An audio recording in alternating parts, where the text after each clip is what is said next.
Hello, welcome everybody.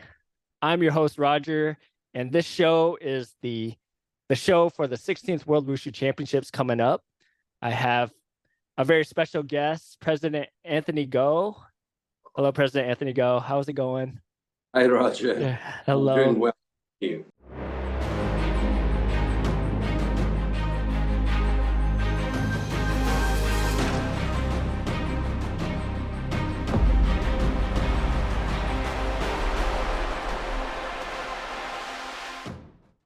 A brief introduction. President Goh is the Vice President of the IWUF. He's also the President of the Pan American Wushu Federation. He's the President of the United States of America Wushu Kung Fu Federation, and currently is the Chairman of the Organizing Committee of the 16th World Wushu Championships. Wow, that's a lot of great things. Thank you for all your service and everything to our Wushu community. Thank you. Thank you for being here, Roger. Yeah. Do you want to introduce yourself in your own words? Wushu has been part of my life. And I think for the last 20, 30 years, my work has been mainly focused on organizing of Wushu organizations.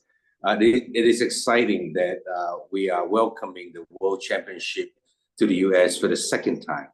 Yeah. The last time was in 1995, 28 years ago. Mm-hmm. So we're excited about this event coming back to US. So what are you excited most about the 16th World Wushu Championships coming up in Dallas, Fort Worth, Texas? I think it's going to be a really exciting event. I think, I was the executive vice president for the IWF from 2014 to 2019. Mm-hmm. When I was managing the IWF, I helped to develop a lot of, for example, the operation manual, set up standards, policies, how things should be operated, that it was not available in the past, or at least was not as established. So I think with the information we have today, it would be great to have the event coming back to US, and then we can really do it right in every way. Yeah. So, and I'm also very thankful. I think this short time, we have close to more than 50, close to 100 volunteers. Yeah. And we will break down this test into different departments like competition and venue, media, advertising, marketing, security, transportations, hospitality, medical. We're going to break it down, and we are actually looking for volunteers because some of the work will not begin until 6 months prior to the event. Yeah. But we especially now, we have an exciting media team that is really sending a message out. A lot of young people, talented, energetic, and wanting to contribute. It's really exciting. And I think with the technology, with the knowledge we have today, there is no reason why we cannot pull off one of the best events. I'm really looking forward to it. I'm really looking forward to working with a lot of people who want to join us, who believe in the sport, who enjoy the sport, and want to see the sport grow. If you would look back at the World Wushu Championships, like, what would be successful for you? For looking back, it happened in November, and then maybe you look back in January, like, how would you define it as it was a successful event? I think the few key components. One is and the goal is a well-organized event that deliver a very positive, pleasant experience to those who attend. This including the athletes, the officials we expect about 80 countries and regions, and all the spectators, and including the people who help to get this. So that's the good organization. That's important. Okay. So this is important. Secondly is we need to get the support and involvement of the US Wushu community together. whether between USWKF or even outside USWKF, to be a part of this movement, to support the event, to promote the event, to attend the event. At the same time, I think that's why I think the media part now is important, is to send a message out, to well communicate. A lot of time, a big or global event failed or was not as successful. It's the communication, the support, the assistance when participating team needs all this information to make sure the participation is smooth. Okay. And of course, another thing, we need to make sure that we have enough resources to deliver this event. That including financial, talent, the knowledge of how to do each department to do it nicely, professionally, effectively. So all this component has to come together, and we need a lot of good people. Yeah. To work with us, and we are calling the people to join us. And I look forward to even seeing more people that will work in delivering an exciting event in 11 months' time. Great. If we look beyond the World Wushu Championships, how close is Wushu in getting into the Olympics? You know, I organized a team and led a team to make a presentation when Wushu was shortlisted in Tokyo 2020 Olympics. That was in 2012 in Lausanne. I believe we met with the Sport Commission of the IOC. I believe I helped to organize another team to St. Petersburg in 2013 to the IOC Executive Board. 2015, I organized another team to make a presentation to the organizing committee of the Tokyo 2020. And when we met, and this is all also with President Yu Chai-ching, who was present at that meeting as well. And the chairman of the person of the LOC was the former Prime Minister of Japan, Mr. Mori. Mm. When he saw our video, he says, "Your event looks so good, so amazing. How come we never see it on TV?" That was the question he had. Yeah. But he also tell you how under market our sport. Yeah. I mean, when they actually see it, I remember when we made the presentation to the executive board in St. Petersburg 2013, one of the executive board members asked us, "So what is the difference between Wushu and Kung Fu?" Then we say Wushu is Kung Fu. Oh, so now they understand. So, but it's also that it's another message that we're not as popular. We're not everybody know what Wushu is. Mm-hmm. Now, do I think we have a good chance? I think yes. But I think besides bidding for it, we need to get ourselves together. We need to build ourselves in all aspects of as an IF, International Sport Federation. The global popularity, right now, we may be more developed in certain areas, but not in other regions. For example, maybe in Asia, it's very well developed. In Africa, or in South America, or in Oceanic, it's not as good. We need to really make it increase its popularity, growth in all areas and regions. Okay. So I think we still need to work on that. Secondly is we need to really promote our events to make sure that they are visually spectacular, that event will be really attract audience. So there's a lot of work about that. Yeah.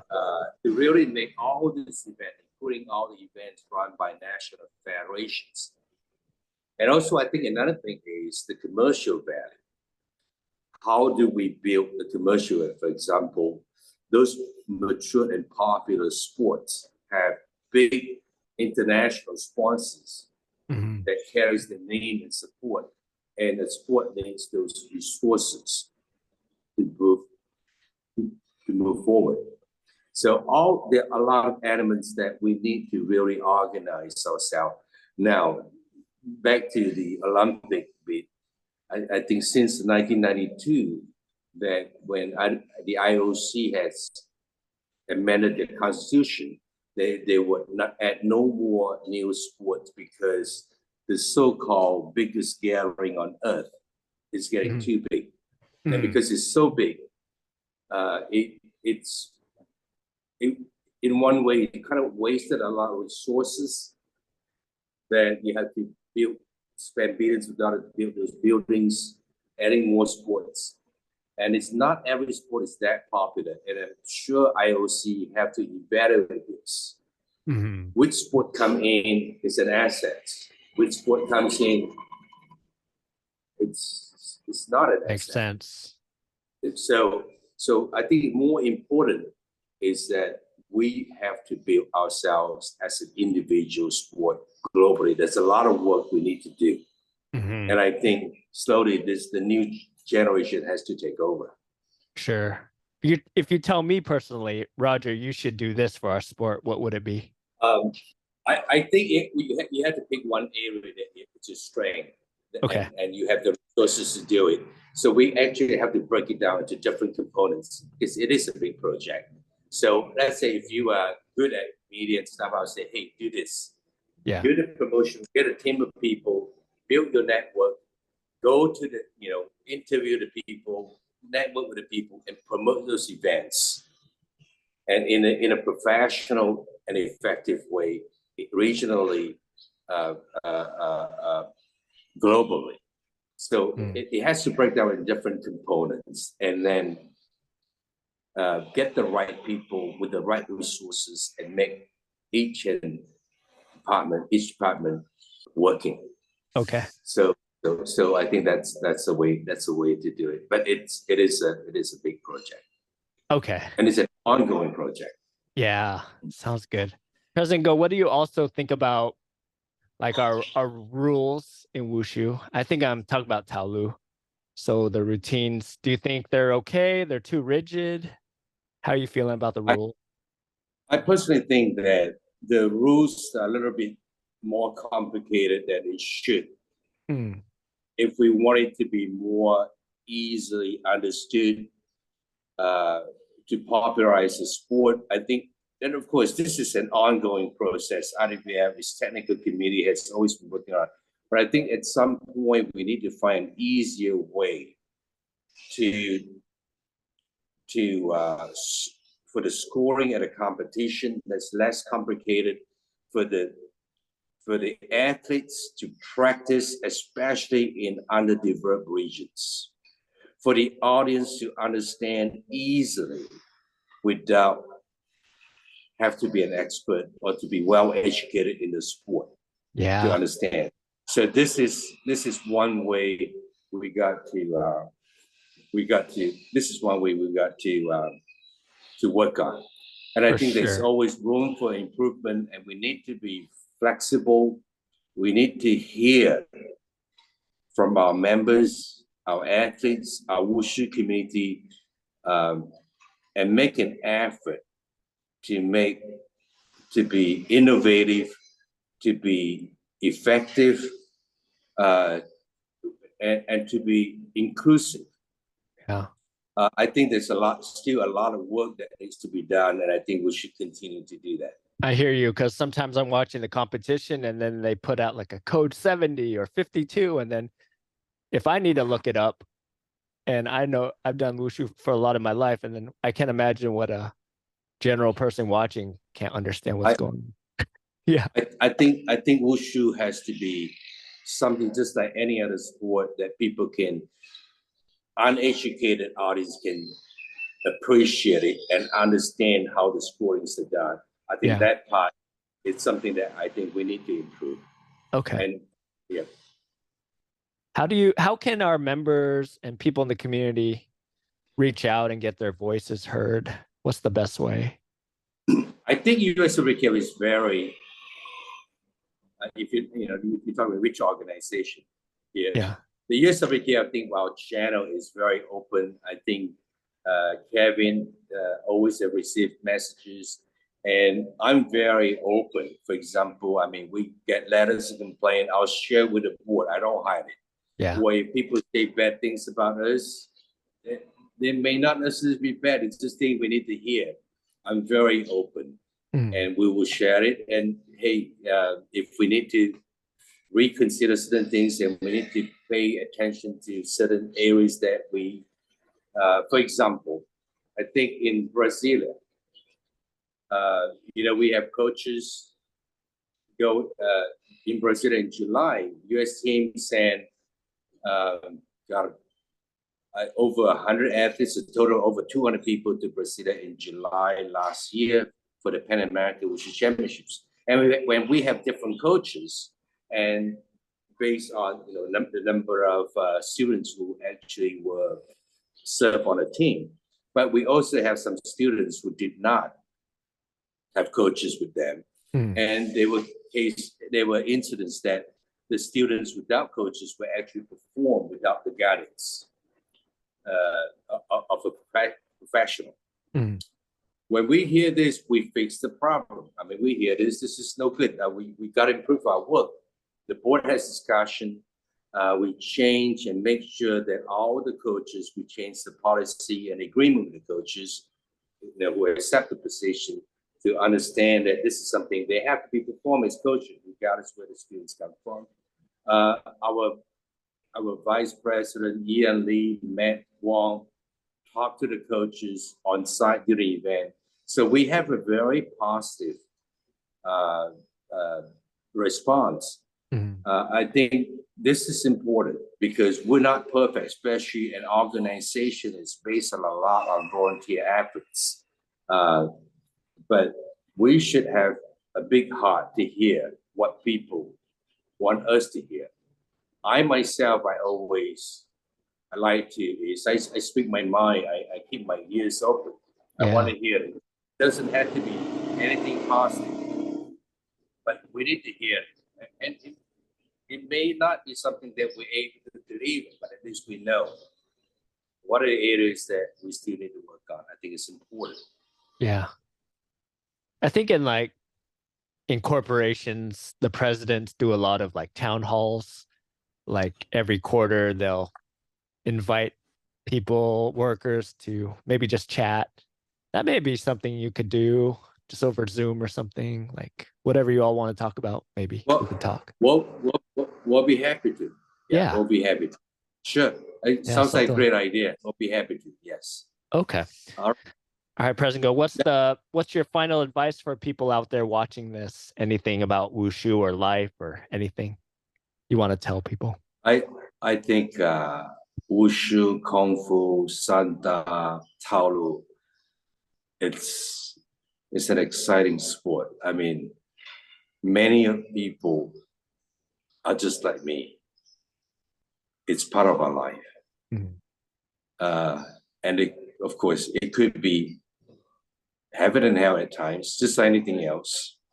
But it's something that joins that to be able to practice or be involved in its development is an enjoyment. It's a very rewarding experience. And I want to say for those who feels the same, I would like to urge you to join us and make every effort to promote the sport, to see the development, and also to see that the sport is developing healthily, cleanly. Even small contribution, raising your voice, promoting in your local region is very helpful. And hopefully this is something that brings a healthy component into your life. Thank you. Yeah. Okay. Well, thank you so much for your leadership. And I feel like our sport's really growing in America. And I thank you so much for all your leadership and helping us grow. It's a beautiful thing. Thank you, Roger. And there are many people thank you too. Yeah. It's a team effort. It's a team effort. Thank you, Roger. Oh, thank you. All right, everybody. Thank you so much for watching. We have more guests coming, leaders of federations, coaches, athletes. We'll all interview everybody as we get closer to the 16th World Wushu Championships. All right, President Go. I'll see you soon. Thank you so much. Bye-bye. All right, bye. Thank you. Bye, everybody.